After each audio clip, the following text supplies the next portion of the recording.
discovered a new hack. How to fold laundry in 3 seconds.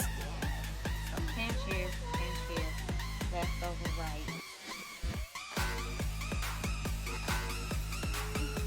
Whoa! It's so... Grandma's gonna fall in love with this. Sure is. Unbelievable! Un-doggone real. Wow. I'm so excited about this new hack. Like, this is a game changer for everybody who really don't have a good time doing laundry.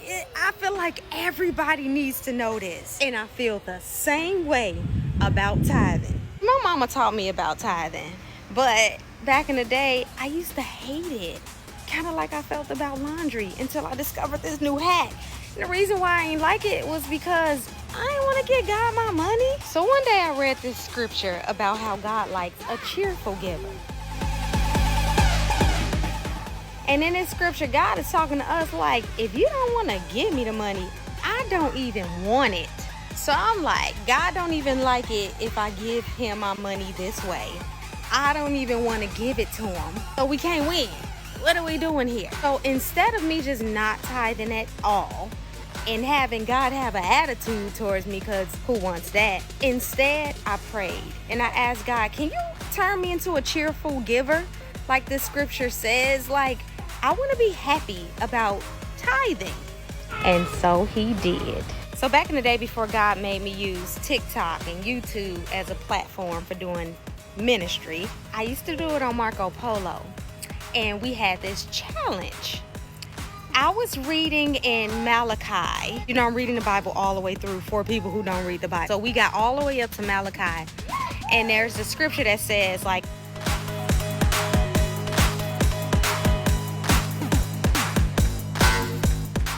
I'm gonna prove it to you. If you tithe, I'm gonna prove it to you that this works. You give me a little and I'm gonna turn this into a blessing so much that you don't have room enough to receive. I will prove it. And so I put God to the test. The crazy thing is, the test wasn't even to like prove God wrong. It originally came from me wanting to be a cheerful giver. I wanted to be happy about tithing to God. And so as I put out this challenge to everyone in Ghetto Bible Study, God pointed out the most important word in this scripture, and that word was whole. So it turns out that I wasn't a cheerful giver because I gave the wrong way. I was tithing wrong.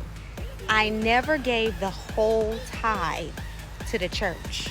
That's why I wasn't getting these windows of heavens of blessings poured out on me. It's almost like the scripture was wrong, which God is never wrong.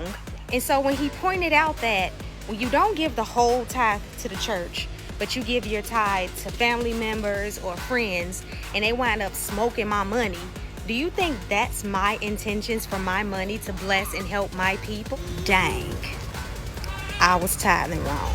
Not only that, when you're giving them money, they gonna keep calling you.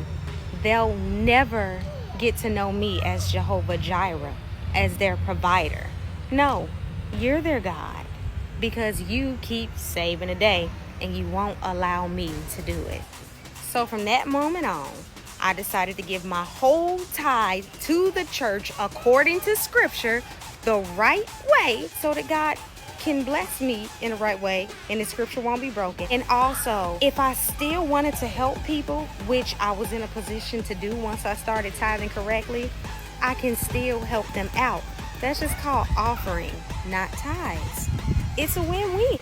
And so I know y'all like, get to the good stuff. Where's the blessings, right? Okay, it's coming. Let me tell y'all what happened when I tithe correctly. So God proved it to me. Bought an RV, full and clear. The pandemic hit. Come on, we talking about March 2020. So the pandemic hit like right after that. I got blessed so much during that pandemic. It's crazy. Started getting checks every 2 weeks, more than I've ever made. Even as a regional associate director for 3 YMCAs in the Valley, I was making more doing nothing. If that ain't proof, I don't know what is. But wait, there's more. Fast forward today, I'm bi-coastal. I have a house in California.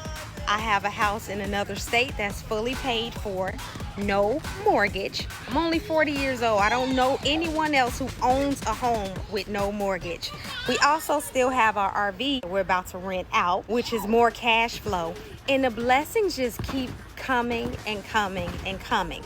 But let's go back to being a cheerful giver. When I got that first check, you better believe I was running to pay God his 10%. Every 2 weeks, it was a big check. That was a lot of money. So how could I trip about giving God only 10% of this big check that I didn't do anything to get, or like I didn't work for it? Like, you know what I mean? Like I didn't even deserve it. Why on earth wouldn't I give God back 10% out of that? I was a cheerful giver because God proved it to me through Malachi 3:10. So this happened fast. This all happened within a year. I literally went from living in South Central LA in a 1,200 square foot house to a 2,400 square foot house plus a house on wheels. And it all happened because God proved it to me. Now, here's the thing. When we took that equity from the house in California and we paid free and clear for the house here, do you think I was sad when it was time to thank God? No, ma'am. I cheerfully gave God 10% of the equity takeout that we used to purchase this new house, and we had more than enough left over, not just to buy it, but to fix it up and everything else that we needed to do. I was not mad at all giving God 10% of that equity. Even when I talked to the pastors, they was like, you know, technically that's not income, right? I'm like, I don't care. Call it offering, call it whatever it is. I want to give God this 10% because he done hooked your girl up. In my lifetime, I went from tithing $10 to $100 to $1,000 to $10,000. And now the way that I look at tithing is my next goal is to tithe God $100,000, because you do the math. If I'm tithing $100,000, how much did God give me? And that is the reason why I am a cheerful giver. Yeah, I love to tithe. And so he proved it. And now it's up to you. Do you want God to prove it to you?